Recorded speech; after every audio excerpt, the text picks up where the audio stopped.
If you're living in Longford, Westmeath, Laois, Offaly, Kildare, West Wicklow or South Dublin and you've had COVID, you're liable to get a text from the HSE today. It's part of a study to try and measure your recovery from COVID-19 and to gather and provide data on people living with long COVID, and that's going to happen from today. It's all part of this new state study that's been carried out. But I want to find out how people are living and dealing with it myself here on the show. Paul is on the line. Paul, tell me about your son Jake. Jake is 8. Jake has had an up and down with school because when he started school, the first year went great, then COVID hit and he was out of school, and then he was into school and was back, and then he got COVID about a year ago now, and what's happened is he hasn't recovered from it.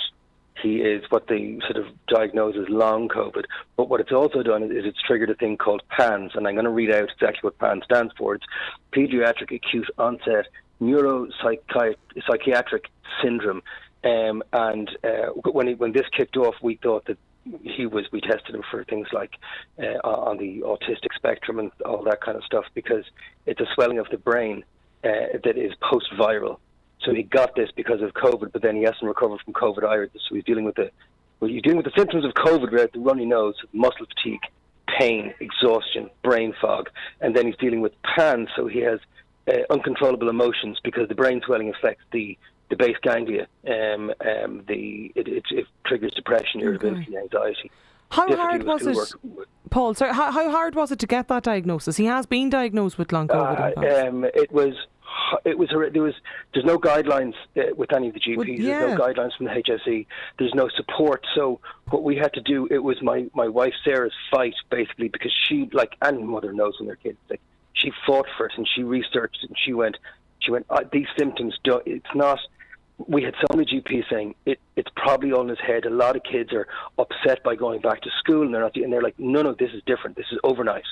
This is triggered from nothing. It is an obsessive compulsive issue here. We had to go all the way to London and find a remarkably expensive consultant and fly over there for 2 days and get him tested over the 2 days, bloods and everything else, and they came back with a confirmed diagnosis of PANS. Oh, so you got the diagnosis in London? You had to travel to get it there?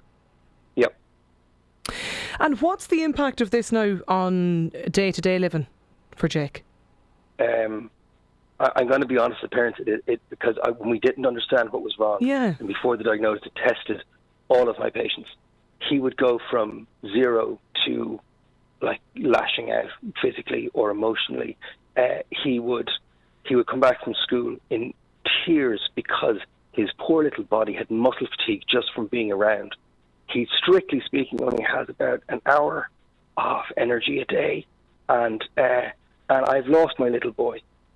And we are now in a state where we not give in, but we understand, and there's a lot more patience on both our sides to say today's a rest day. So he does about 2-3 days a week at school, but he crashes when he comes home, and there's upset, and he's limited with his diet as well because he's too tired to eat. Like, he's 8 years of age. There's a parent out there listening with an 8-year-old. I want you to consider the fact that last night, again, because he was so tired, I had to brush his teeth and put him into his pajamas at 8. So that's the impact of this. Because he couldn't do it, because he's too tired, he's too exhausted, his arms are too sore. And he looks at me and hands me the toothbrush and goes, I can't, and it's just brushing his teeth, and like it comes to spoon feeding him sometimes just to make sure he eats. But he's such a little trooper. He's such a creative, smart soul. But we know that we're past the point of kind of apologising to school because we know there's dips in his education, but we keep up with as much reading and bits and pieces as we can. But he's so clever. But we know he's going to missing a step, and we don't know how to fix it. We're on supplements. We've got our consultant over in the UK. We've got him on different medications. He takes so many because some of the medications trigger stomach issues, so he has to go on laxatives, and he's just got a litany of stuff in the morning, in the afternoon, in the evening, and he's got to a point that now it's par for the course. Well, I've no doubt, Paul, sure, from talking to you, it's obviously taken a toll on you and your partner as well. Yeah. Of course it is, yeah. It's the two combined. It's the long COVID triggered the PANS, triggered the swelling of the brain, which basically have all these almost autistic-like symptoms overnight, and then the long COVID, where his little body is just broken.